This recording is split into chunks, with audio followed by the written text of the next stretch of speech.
Ayun na nga mga Mars, napadpad ako sa Cebu Wonderland Shooting Range. Sobrang dollar dyan guys. Pero at least, na-experience ko din naman magkakaganyan kung ano feeling makahawak ng barrel. Ayun na, tinuturuan na ako ni sir.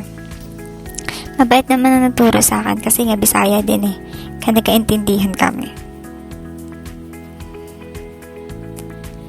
Yung feeling na lulundag na yung puso mo kasi kinakabahan ka kung anong feeling na pagpuputok yan. Kung may nagtatanong kung anong feeling pag nakahawak ng baril, sobrang nakakakabahan. Hindi pa nga ako nakaputok, kinakabahan na ako. Okay lang sana kung ibang putok, Charles. Ayun na. Patawang-tawa na si madam. Pero kinakabahan na yan.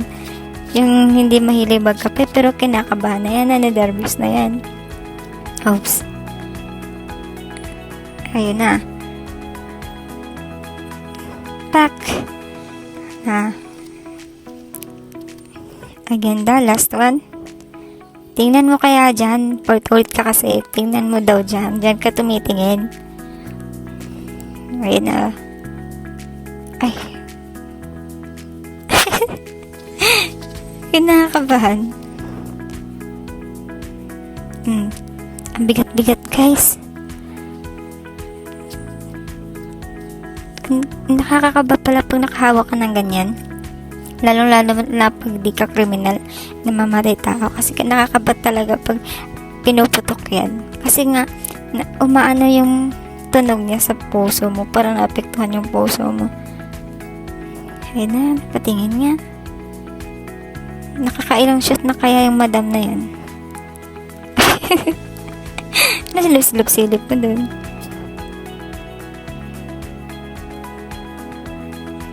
At naubos na nga yung bullet. Nakailang tama na kaya si Inday. Kahit wala yung tama, palagi din naman yung siyang tama Charles. Yan na nga guys.